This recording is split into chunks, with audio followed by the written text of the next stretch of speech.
Darkness, it swallowed me whole, thinking our midnight thoughts, twirling and swirling in the aftermath, watching, waiting. As I shifted around, reality hit me at once. This darkness, it had no place in their world. The night was calling, and as I got up, hunched, leaves crackled, and grimaced their funeral rites. I'd heard stories of these places, myths or tales, but not this. It was as nightfall on the setting sun, our galleon rocking steadily on the depths of oblivion. I arose, my head scratching against black branches, sending a trickle of blood scampering to the earth below. Sailor's lore was devout, but not real. Well, alas, not till today. I cried, for now surely we were dead at a wit's end. Then it came for us, me. They had uttered of its existence until it had taken us. I looked to the horizon. Murky water lapped at my tattered ankles, and when the night came, blood. Forsaking the dismal depths, I skulked through the mangroves. Day was descending, and a red smear now pricked the everlong sky. I shambled over to the primordial mountain, ascending its decrepit vestige. Moth-eaten and ramshackle, my clothes were stained with blood, me and my crew. Reaching its crescendo, I fell to my knees, flailing and lifeless. An angel was staked on a wooden cross, sneered at by 5 ancient monoliths, blacker than the depths of our humanity. Cries and screams of my own doing were whisked away onto the wind, heard by no one, nothing. "Why have you forsaken me?" I cried out, tears writhing with blood on the bare earth. This grey land must once have extended much further, as the ruins of a wayward port town spliced the dismal depths. Silence. Nothing but my own pitiless cries to comfort me. Remains of the galleon pleaded against the black sand of the island, just beyond the disdainful stroke of the tangled mangroves above. Dragging my body down to the shore, my faint mind shifted with fluorescent hope. Once again on these lasting travels, my mind flitted back to the mirage of my childhood.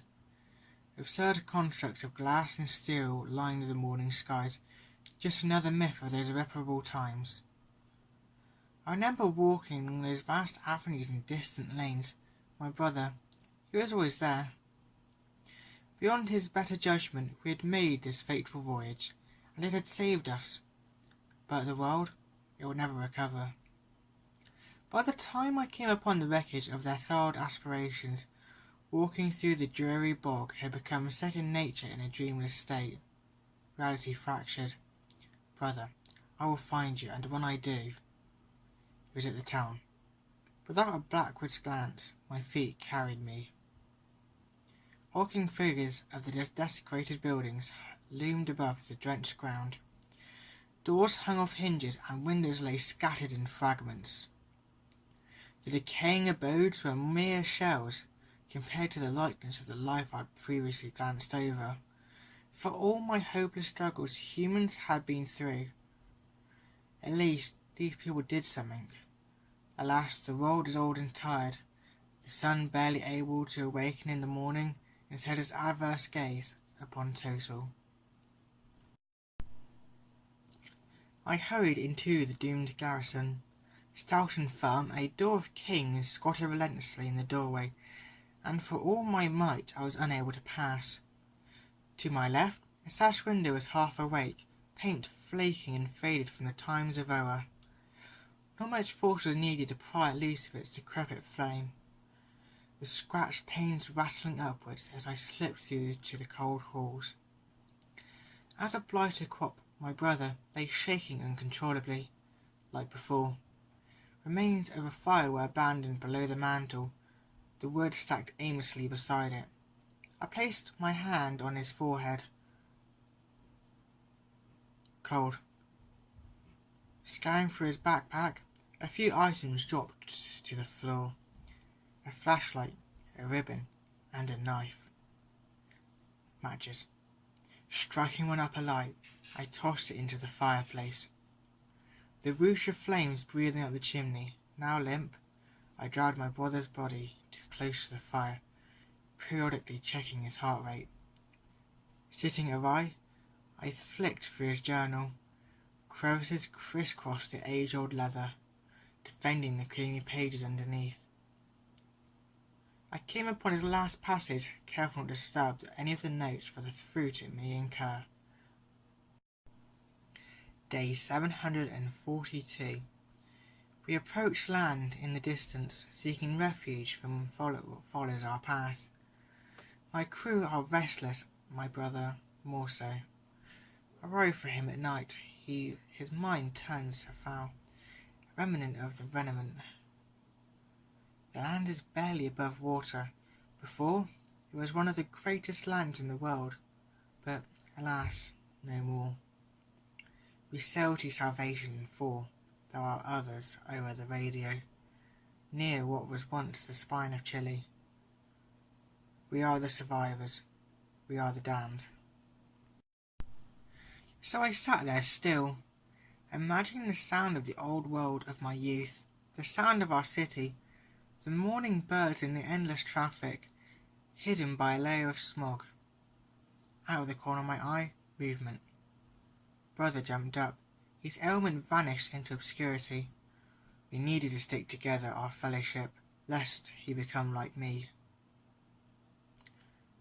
"Where are we?" he cried, but I did not reply. Gods, the ship! Gasping, he ran towards the locked door. Removing myself from the floor, I hung in midair. "I've already checked," replying, dropping my head, closing my eyes. "I'm sorry. Daughters of Evermore, what do we do now?" He collapsed onto the remains of a carpet, burying his head into his hands. "You radioed before we wrecked. They will come, I'm sure of it." I wasn't, not even close. We had little to no chance of surviving nightfall. Even if they did come, it was already too late. "What of the Celestials?" he murmured. I shook my head. "Gather some firewood for we stay the night. Our food will not last long. I'll keep watch upstairs. Stay safe, brother," he spoke, slipping through the open window, his cloak fluttering with him. Nightfall soon came. Though I had tirelessly searched the waters for salvation, none came. My brother had returned with firewood, little as there was, barely anything dry on the island.